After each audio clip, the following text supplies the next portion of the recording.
Hi there. My name is Leah, and if you want to know how this box got this organized, then keep on watching. Hi, my name is Leah. So welcome to my series Flattery Clutter-Free Secrets, giving you wings. Fly, Madam Butterfly. I have also got shorter title suggestions. One is Get Your Dream Home and Get That Clutter Free is the other one. And today I want to share something with you that happened 2 days ago in the evening. I was meant to be sleeping, but I kind of couldn't sleep. So I watched this video, and it happened to be about minimalism. It was a really good suggestion. It was only like 7 minutes long, so it was digestible, but really inspiring and where to start. I never, like, the past me would have never even been able to consider becoming a minimalist in the future, because I thought that minimalism was depriving, and it's really not. It's really just freeing and relieving. I just had too strong attachments, so I kind of just didn't really. I just was not at that place in life where I would have been ready. So it's really cool. But I started thinking. So I hadn't really thought that, like, oh well, she was an extreme minimalist. So I think. Anyway, like, to that level, I never thought about me as that person, but I started being able to see myself becoming that person. And this is not like me saying, hey, I will be a minimalist, and like a year from now it will happen. It's something that's like I can see the possibility. Like, my horizon has, having come from there, from I never say how bad it was. So bad that I don't want to say how bad it was. That's what I usually say.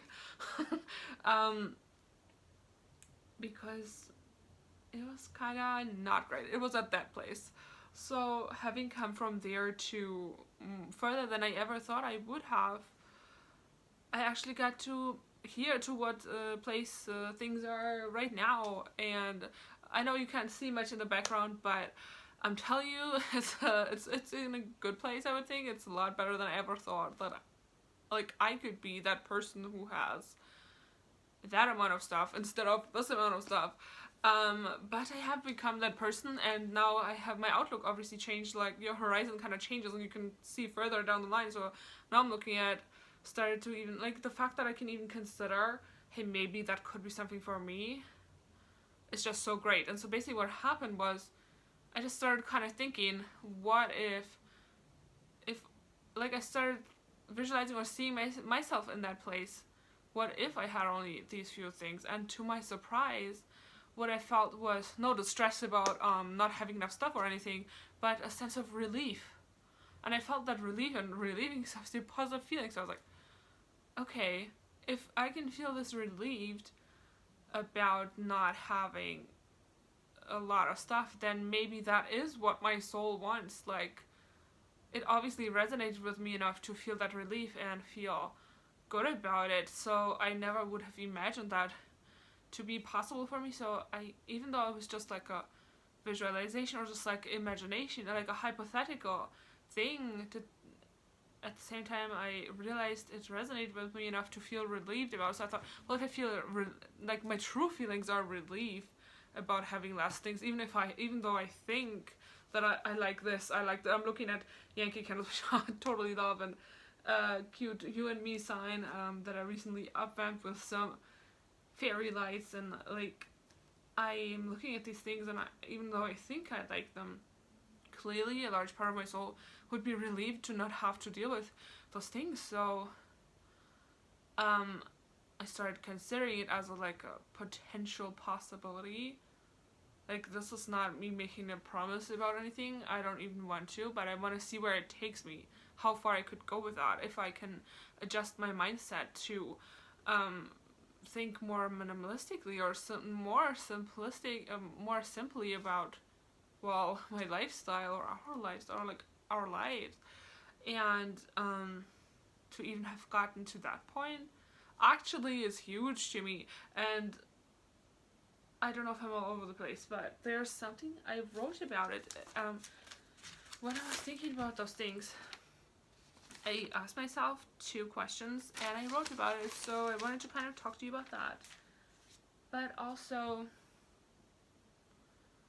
yeah, that's one of the things when I watch old videos of YouTube and I like haven't uploaded them, and I kind of, well, I deleted them for the sake of digital declutter. I deleted some, but also I still have some. Like at the time I felt kind of embarrassed to, or just like, okay, at some point I looked back and thought, you know what, actually it's good that I never put them out, because I hadn't had the distance to see how like bad it actually was with having a lot of things. But at the same time, now looking at it, I see a journey. I see where I've come from, and I made it to this place from there, and then I made it to this place from there, and then I made it to this place from, like, and I made it here from there.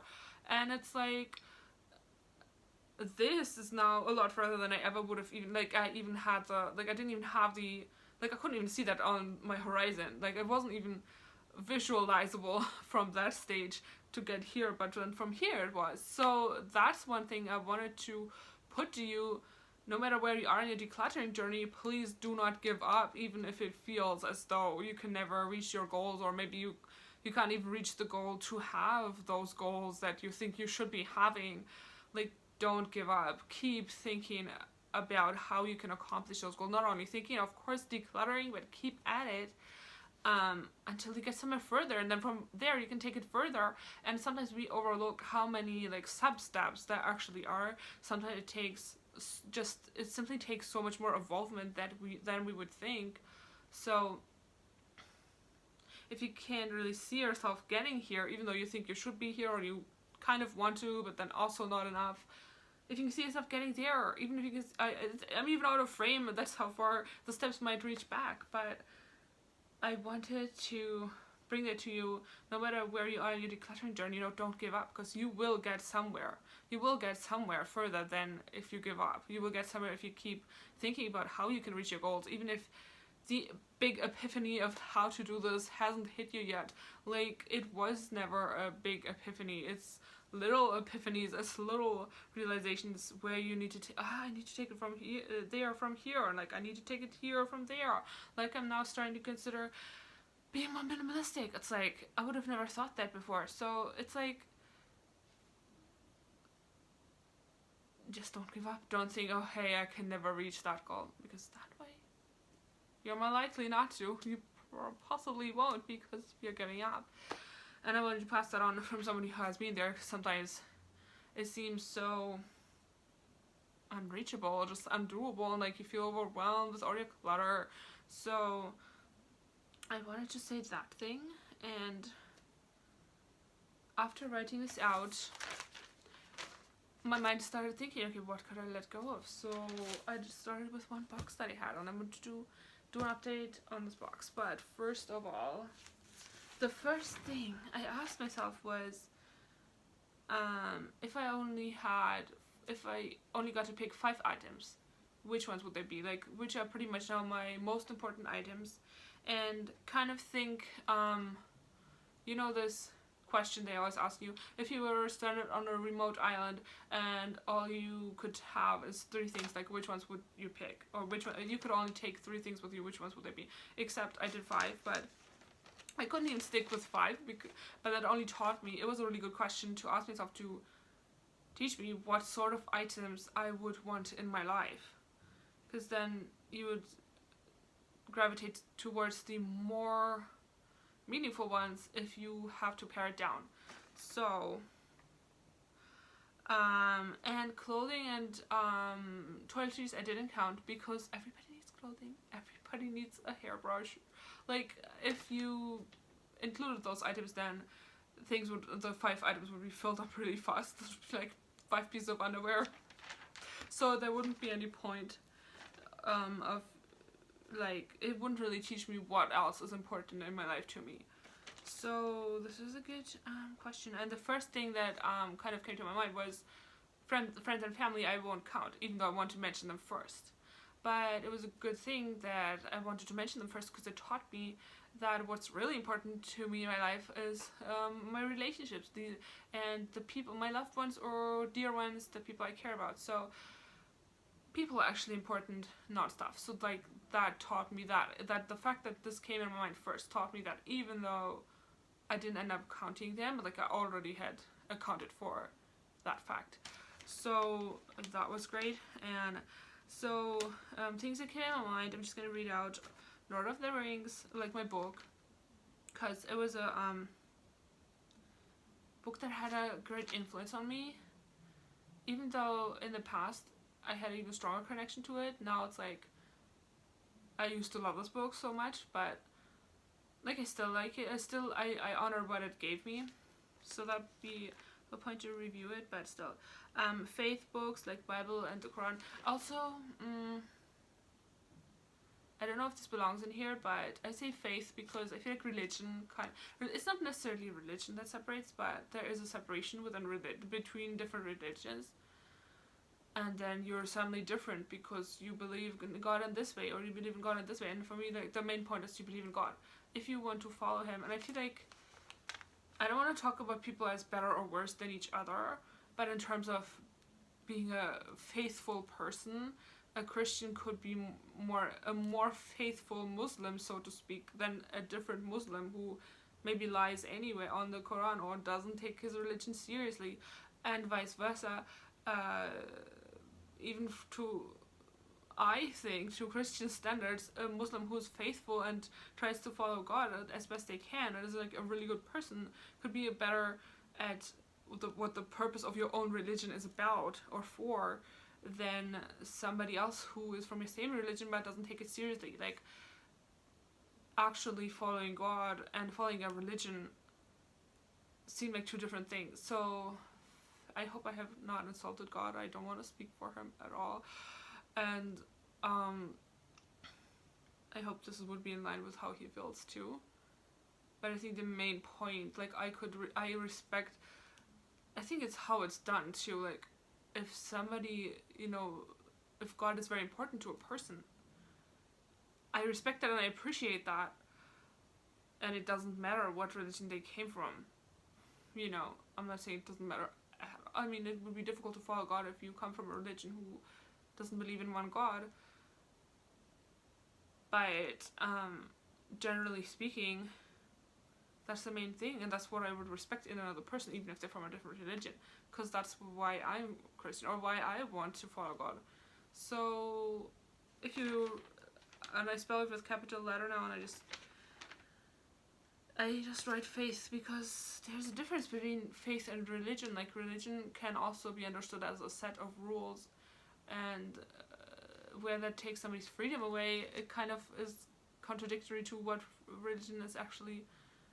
Like, if that religion claims to stand for freedom and yet you don't leave your people freedom, there's kind of that's the complication there. Like, that doesn't make, whereas faith is faith. You can have that. So that's how I see things, just to explain that. But yeah, let's get back to minimalism. So Lord of the Rings, it just came in mind first. I just jotted them down. But obviously faith books were like more important. Faith books, like the Bible and the Quran, at least I would like them to be. Piece of jewelry, like, okay, so I have these little rose earrings that I really love, and the rose necklace from my mom, and the engagement ring. So these are examples for me. These are like personal things, but I'm just gonna give you examples what it is to me, just so you can get an idea. But yeah, I have this rose necklace that my mom gave me, and it's interesting that this came in my mind first, because I have felt that I had kind of outgrown it. I don't really reach for it. I have kept it, and I questioned that choice in a way where I thought, oh, maybe I shouldn't be keeping it, even though I wanted to. But this really taught me that it was very meaningful that my mom gave me this necklace, and that it still belongs to my life. So this is how you can learn. Wedding picture and 2 favorite photo albums. So I have 2 photo albums right there, which I thought that would be lovely to keep. And it's, again, it goes back to relationships being more important than things, because you, from the photos, I want to be a reminder of my friends, Also, like, holidays or fun activities, by mainly the people. I can't speak. Mainly the people are important to me. And then my writings and my art. So like I like to write and I like to do arts. So it makes sense to keep those in my life as well. And then I had some more points. I mean, these are already more than 5. I listed them in a way where it's 5 points, but actually, Bible and Quran are like 2 books already, and 2 photo albums are 2 photo albums, so it's already more. But in spite of the fact that I went over 5, the point wasn't like I have to trim everything down to 5 items. It was like meant to teach me what is important to me in my life. And what kind of items would I still want to keep if I was a minimalist? It's like, see, it's how hypothetical it is. It's just like mental work. It's like my mind and me thinking about and starting to consider like what would it be like if. But even to consider it can be a big step for somebody who never would have ever thought that I would ever be them to get there. So, okay, I said a Harry Potter, and then I have some stones from holiday that I like to keep. And my Chopin perfume and glasses, but glasses are also like, you kind of have to keep your glasses. And then the Christian jewelry, I have a jewelry box. It says pray on the front, and I put my jewelry in there, so that one is meaningful to me. I would have wanted to keep that one.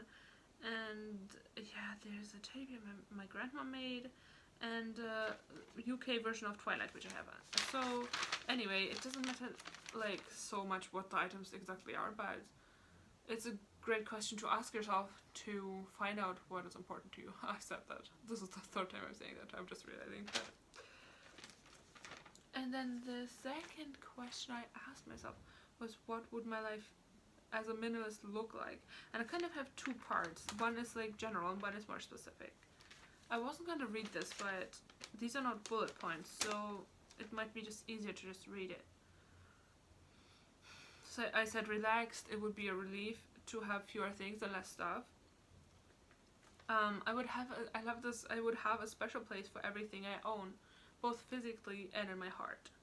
Because now physically there will be space available, because if you have less things, you have more space. But also in your heart, because you would be more aware of what is actually meaningful enough. And like, if you selectively, specifically choose items to stay in your life, you have to be very selective if you want to become a minimalist, I think. I mean, I would probably take it slow and just like start here and just have less and less and less things. But still, it just is like, you have to really, or it will, not only do you need to know what's important to you, but like the selection process when you choose something, it's you telling the item that you are important enough to me and meaningful enough to me to stay in my life when I'm letting go of all this stuff. So it's like, that's a meaningful thing to do. So I think these items will become more important as well, because, and if you, or in a way, because you chose them over everything else. And then you have only those ones, so they become more important. Like, I used to think it's depriving, or no, I love my stuff too much, you know, to be minimalistic about it. But now I realize the same love you can have for the fewer things. If you have fewer things, that love that you were spreading across, say, 10 items, and now you have 3, the same love you can give to 3 items. So now you're actually respecting your things more and honoring them more. You respect them enough to keep a tidy home, and enough for everything to have its home, or, you know, for them to be in a clean, dust-free environment. So you can actually take care of your things more and actually express that love. If you are the kind of person who thinks they love stuff, which is already an interesting and questionable view to have. But then you can actually love your items more if you actually have fewer, so you can show them the love they deserve, or respect, or, you know, to take care of them.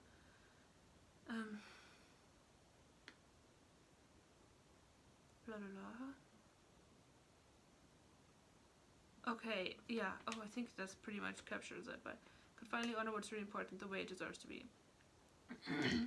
I would be like busier, like spending time doing things that are actually like activities, because suddenly the stuff's not in your way anymore, and one thing you will spend less time on at the very least is tidying up, decluttering, cleaning when there's less to clean, or less when there isn't anything to declutter left. I mean, I don't know if you'll ever reach that point, but there will always be the choice to make whether this particular item still stays in your life. But at the very least, it's in your life now, and there are fewer things in your life now, so there's always a choice to make by it. It's a difference if it's tons of things or just a few things.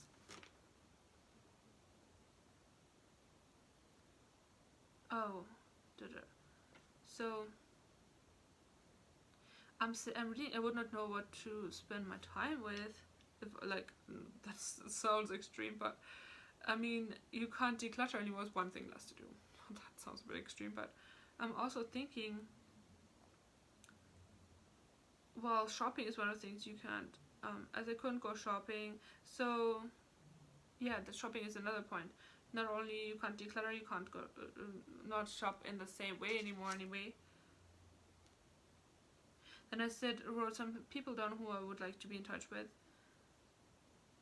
My life be a sense of relief. I just had another thought, but I didn't know how to like phrase it. But I think then it comes to what is important to you to do in your life when you suddenly don't have all the stuff in your way. It's like physically in the way as well. It's not only that you can't declutter as an activity, but like if there's like no physical distraction or physical stuff in your way, there's one area of your life taken care of. What's next, you know?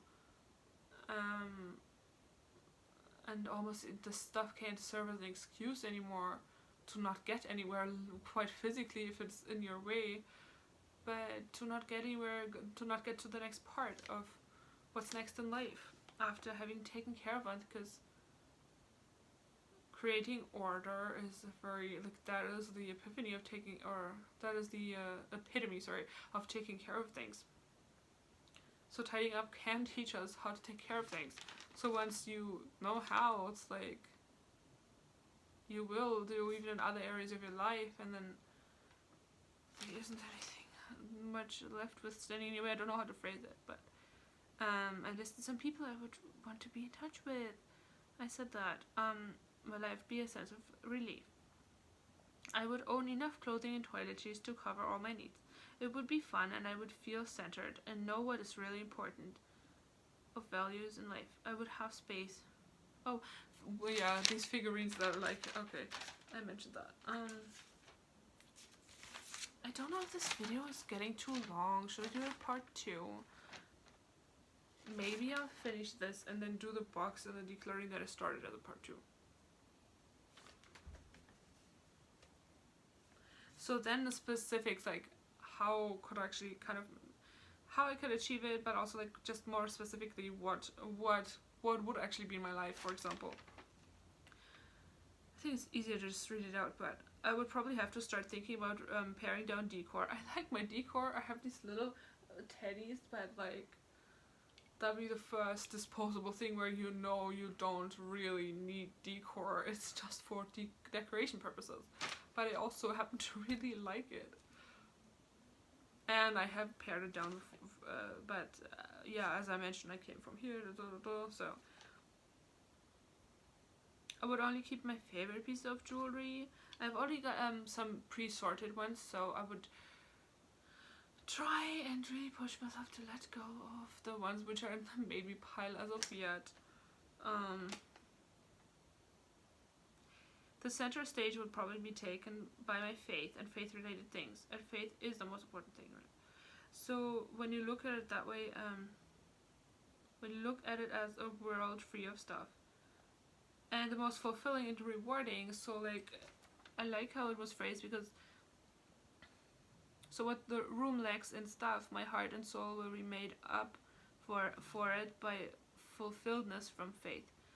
So it's interesting that God or faith is a really fulfilling thing. So if your space feels technically empty, but what is actually fulfilling, I love the double meaning of that word, because it's not physically filling, but it is really filling. Saturating for soul. So God could or would literally fill the void, as it of the room in brackets, or fill the room. And I wrote this: you can take a lot of things away from a man, but you can't take away his faith. So the focus. So next point, the focus, instead of being the stuff, things that are there, would be what's really important is already there on the inside. Internal focus. And I mentioned that earlier, but I would hold what I own or am left with in higher regard, since there is now fewer of such things left, making the remaining more meaningful. And I like this, what I found out about me. Like, it would look classy, lush, and beautiful, like the home of a real lady. If you ever wished for a lavish home, well, you can now have it, or you can own the essence of that by capturing what it really means to be a lady. And it's certainly very classy to own less and be less wasteful, to zero waste if possible. Kyun! Like I said, hard face, ding, sparkle with the LE in brackets, joy every day, all day. That's why real lady sparkle. Ding! I know I wrote it quite fancily, and it doesn't mean, oh, you're not a real lady if you're not a minimalist, but I like the idea of it being a classy thing to do, to have less things and feel. And if you think about Coco Chanel, for example, or just like these high-end, if you think about lady, sometimes you think, okay, if you think princess and she has millions of jewels, then obviously that's different, but like someone like Coco Chanel, or whenever I see images, even recreated images of her, or an actress portraying her in an environment, I always see a minimalistic kind of approach to what that person owned, and it just feels classy, and I think it's a classy thing to do, to be less wasteful. I mean, I meant it more in terms of coming from a thinking of where you consider it depriving to thinking that's a classy thing, so it puts it in a positive perspective. It's just a better way of looking at it. Not only a better way, but it's like, it's a classy way, it's a beautiful way of looking at it, as opposed to thinking, no, you know, it's not depriving to give yourself freedom, to give yourself the space you deserve, to give yourself the time that you will be saving on cleaning, to give yourself that kind of sense of knowing what is important and meaningful to you and what's not, to gift yourself that by trying to find out, which you will need to do if you want to become a minimalist, at least. Or how would you declutter without finding that out about you? Even if it feels right now, if you're coming from such a place where it feels like, yes, it's true, but it's for everybody else and not for me, and I will never find out. Like I said, please keep at it, because you will definitely find out if you keep trying to figure it out. Eventually you get to the point where you figure it out. You know, if you live long enough, like, and what else was I trying to say? But I mean, these are all beautiful, classy things to do. What was I talking about? I'm sure we could find more, but to keep this video short, let's leave it at that. Even to give yourself the health factor of not having a dust around everywhere. Also, I don't know if you're gifting that to yourself back by gifting it to the item. Like, if you think about quality of items, but also treating them as though they're all like quality items and valuable, by making a space for them, that they have the space they deserve, or creating a life where you do have time to take care of them and dust them off, or whatever needs to be done. If it's wood, to oil it sometimes, or clean your shoes, whatever it may be. You gift yourself back by investing in the quality of the piece, be it the dream quality or not, but any item can last you longer if you treat it well. So you gift yourself that back as well by gifting that to the item. So it's like you owe it to yourself in a way. So it's really not a negative thing. It's really a good thing. It's like, that's not a depriving. All of these points are not depriving things. They're adding value to your life. They add value to your life. Like, these are valuable points, or these are very rich points, very abundant feeling points, not depriving points. So, and the fact is that the real abundance and real value are already existing in here. So to overlook that is actually the what's the more deprived or the poorer way to go about things. It's actually the more, yeah, poor of spirit in a way, if that word or expression comes to mind, because it's like, you know, to overlook the richness that you actually are. I think in an odd kind of a, maybe in a indirect way, what's the word, paradoxical, in a paradoxical way, maybe the people who find it depriving to take stuff away from themselves already feel deprived, because maybe their sense of poverty in spirit, if you want to call, if you can call it that, or what we can call it, I mean, the sense of something lacking, that void is already there, and then it gets projected onto the things, but actually you're already so meaningful yourself, and to overlook that, to overlook your own worth, or is that just me? Let me know if you're feeling what I'm saying and if you agree. And this video is now at 31 minutes, so I think I will stop this video here and do a part 2 where I will talk about, ta-da, the first thing that I went ahead and decluttered with minimalism in mind. And yes, bearing in mind, if I do end up making more minimalism videos, it's certainly going to be a step-by-step process, and it won't be getting rid of everything straight away. It'll be, how can I own less, and like maybe even less, and like I will see how I feel after owning less, how I feel at that point. Maybe I'll like to stay there.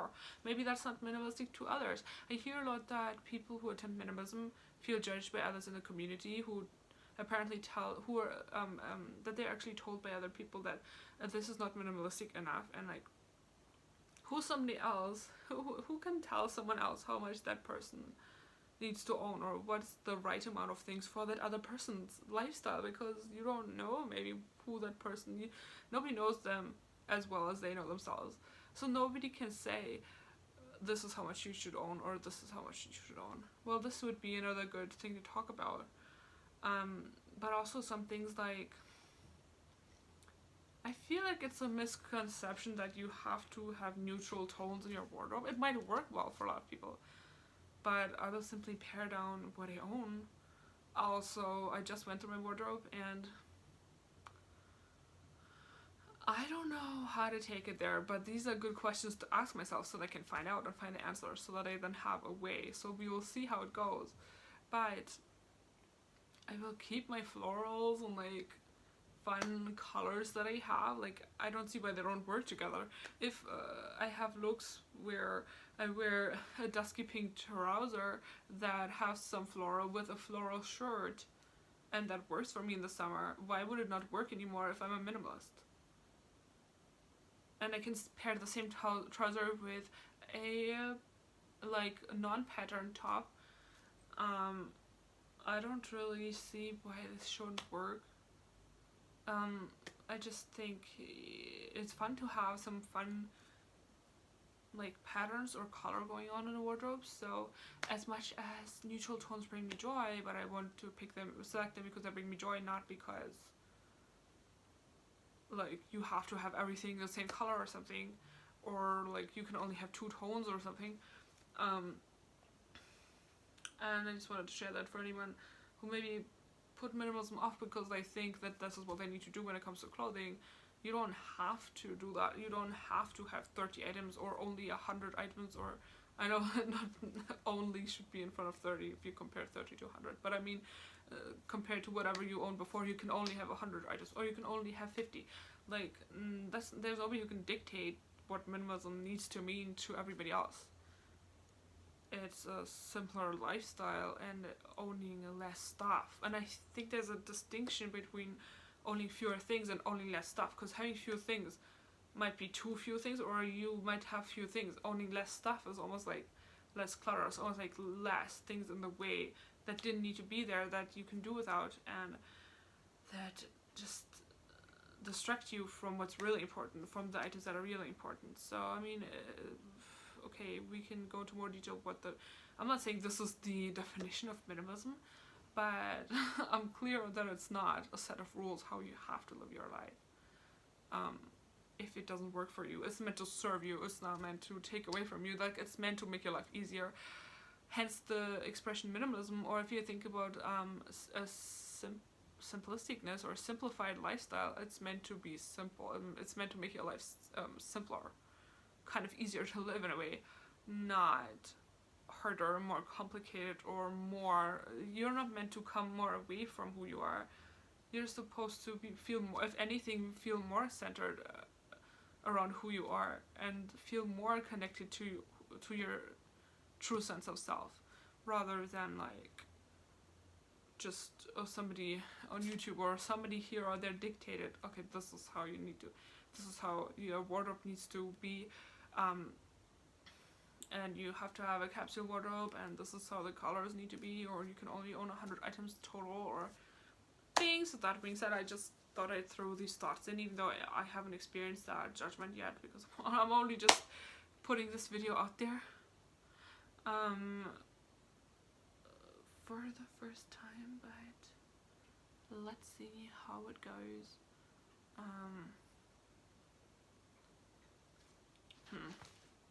Also, I'm feeling a bit awkward in front of the camera, so it's gonna be awkward to put this out there, but like, I feel like the thoughts that I have to share are like really truthful, like good and important, or useful hopefully to other people, so I do want to put them out there.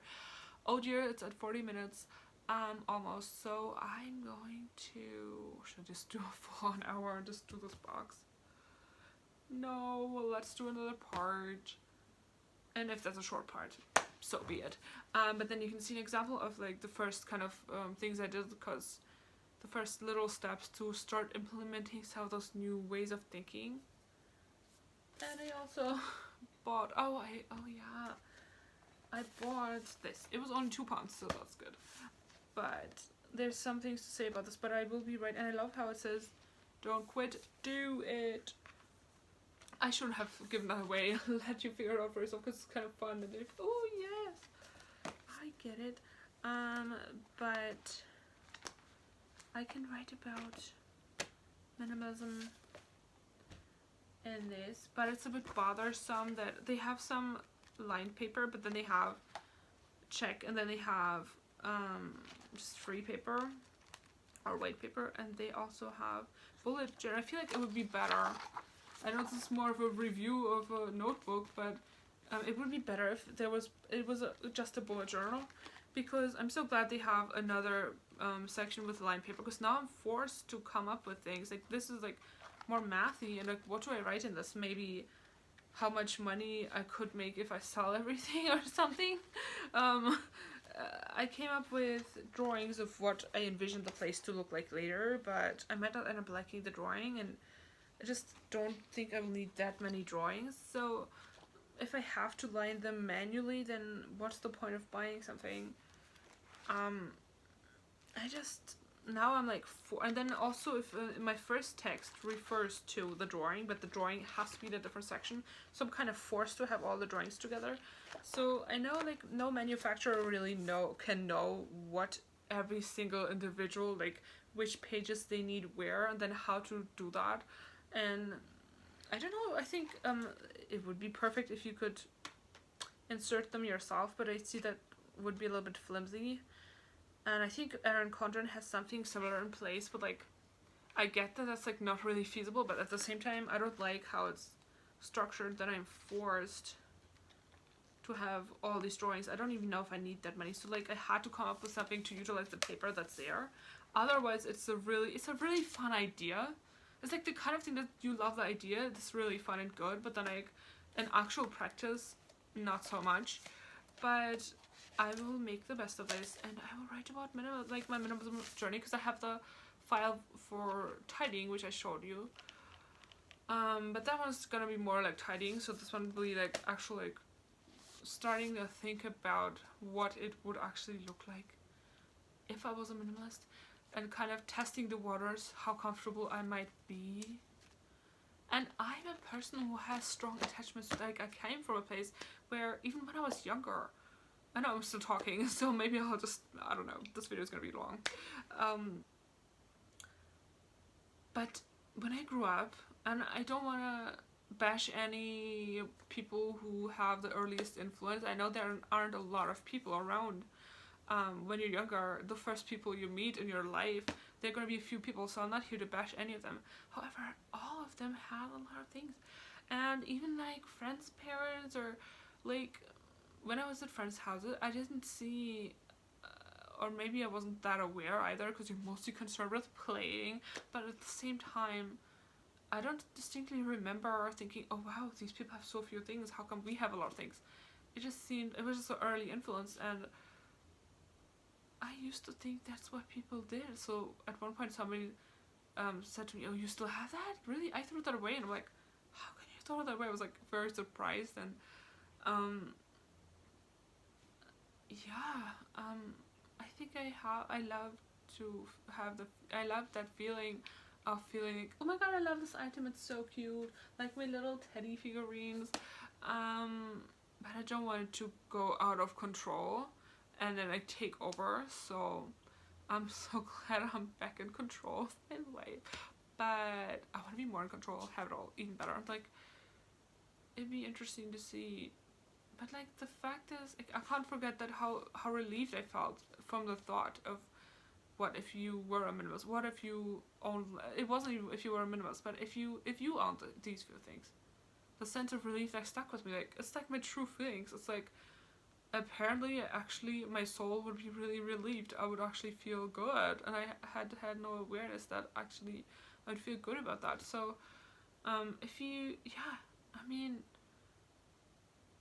imagine yourself in that place, and then you find that actually be a weight off my shoulders to not have to take care of this much stuff, and it isn't that much anymore compared to where I came from. It's like, I don't think the old me, or people who know me who haven't lived with me, like, if you don't know this, I'm from Germany, so if anyone from Germany who used to know my old like room maybe would see me now and see this amount, they would think you don't really have that much stuff. Like, why? Maybe they would think, why are you worried? Maybe, but also, like, I have grown with that. As the level of stuff went down, like, my awareness went up of like how much it feels now. And as I said, I'm starting to consider whether and how I might be able to do with even less. So that would be good. And also when everything is in order, and like in the shelves or in the cupboard, in the storage room, you kind of, it seems like it's less. Like, it would seem way more if you had to suddenly move and put everything in boxes. You would suddenly have so many more boxes than you expected. If we were to do the Marie Kondo method, not that, like, you know how you take all the clothing out and put them in one pile? If you were to do this with all your stuff, one room would like be so full, there would be such a big pile. So for your awareness, it's probably more than I'm thinking, or that it seems and feels. So what is a lot of stuff? What is too much stuff? You know, this goes back to the question of that, where I said other people can't really tell another person how much they should have, how much that person should own of what, because how much is too much? Like, how do you, where's that threshold? How do you just have to hone your sense and sensitivity of what brings you joy, and also what makes sense to have in your life, for what is too much for you and what's not. Because I mean, it isn't like what does that mean, too much stuff? I don't think it's too much when it's in the put away neatly and things, but it's also like unnecessarily more than necessary. Like, and I read about Hygge. No, I haven't read about it yet. I bought this little book, but I read about books about Hygge, and there's Lagom, which is a Swedish concept, and I don't really know much about it, so I can't really say much about it yet, but who goes like about, I guess, how to feel comfortable, cozy, and just like, and also value your relationships, apparently. So these two concepts are intriguing at the moment for me. And it'd be nice to know what it feels like if you have enough, what is necessary, but like not have any unnecessary weight in your life. But also as an ideal and as a concept, it totally feels relaxing, calming, cozy, you know, perfect. Not even perfect. Perfectionism can be a whole lot of pressure, but like in a good sense, just like a really great thing, and that is easily said yes to, like, yes, I want this for my life. But when you actually have to implement that and actually consider every little item, I think it may turn out to be more difficult than I had anticipated. So we will see how that actually goes. But yeah,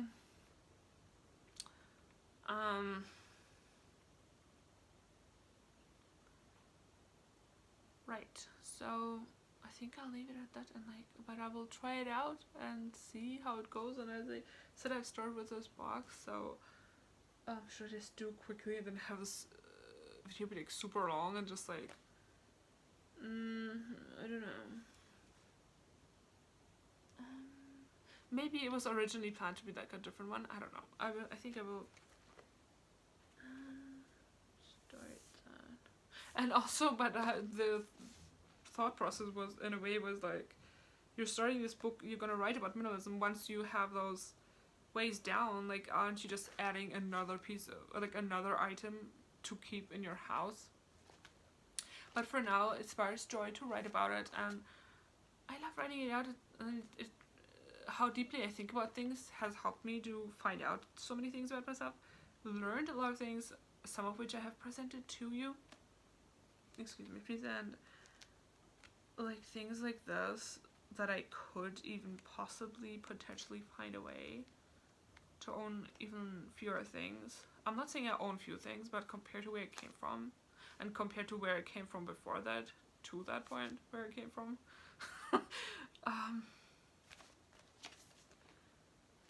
it's just a lot, and like huge. I mean, in a good way. So I think I will do another part for this,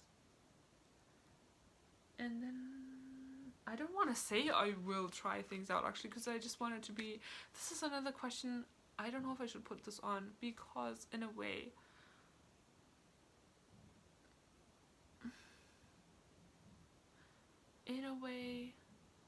I just wanted the ending to be open and to see, okay, you know, see where I end up with this. Like, if I don't like it anymore in 2 weeks, also fine, you know. If it doesn't, then I'll have learned that it doesn't resonate with me as much as I thought it had, or thought it did. But I doubt that will happen, but still. Oh, that was another point. In terms of shopping, I went to purchase some items I want to sell on eBay. If you like to head to my eBay, do so. But I ended up burdening myself with some stuff for me, and it's like, it's not like shopping is bad, but like I found 3 items that were perfect for me, that like, and if I had shopped in a minimalistic way, I would have only bought those. And like, for some reason, I still found myself, I mean, still, it was only 2 days ago that I had this kind of epiphany or idea, but at the same time, it feels counterproductive. Like, how come like my decluttering habits have become quite good? Well, they have grown. And when is a habit good? When you can always improve them. But my shopping habits had also been pretty much a lot better. And like, how come I ended up burning myself with something? So like, there are still so many things to figure out, but I'll see how it goes. Oh, my battery is low, so maybe it makes sense to see you in the next part, where I will talk you through the box. I did say at the beginning, keep on watching this video if somebody but wanted to see how the box got to the stage. Yeah, and you'll have to watch the next video too. Sorry about that. But thank you for watching. I would love to hear what you think about the points raised in this video. And what are your views on your relationship with your items and like your amount of things that you have? Would you be able to consider yourself a minimalist, or would no to become one maybe possibly in the future? Or are you more the kind of person who shies away from it or thinks no, or do you think you would want to, but there are these and these and these points in your way? And that would be maybe the most interesting one, because we could talk about how to overcome these. And if you do that, then I know you watched till the end. So, but thanks for watching, and I hope you will like with the next video. I would like to invite you to subscribe to my channel, like this video, and share it with your friends, with somebody you thought might need to hear this. And I will see you soon. Take care. Bye.